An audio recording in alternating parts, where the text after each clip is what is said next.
Gujarat refinery ટાઉનશીપના gate પાસે car પલટી 4 વ્યક્તિનો થયો આબાદ બચાવ.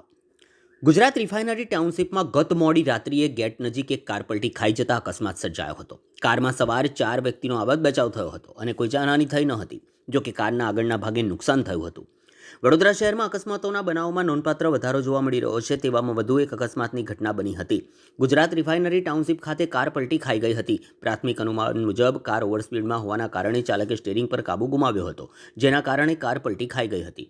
અકસ્માત સર્જાતા લોકો એકત્ર થઈ ગયા હતા. સ્થાનિક લોકોએ તુરંત કારમાં સવાર લોકોને બહાર કાઢ્યા હતા.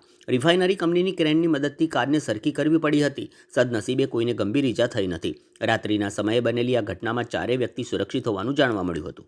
અકસ્માતને પગલે વિસ્તારમાં ઓવરસ્પીડ અને બેદરકારી અકસ્માતનું મુખ્ય કારણ બની રહી છે.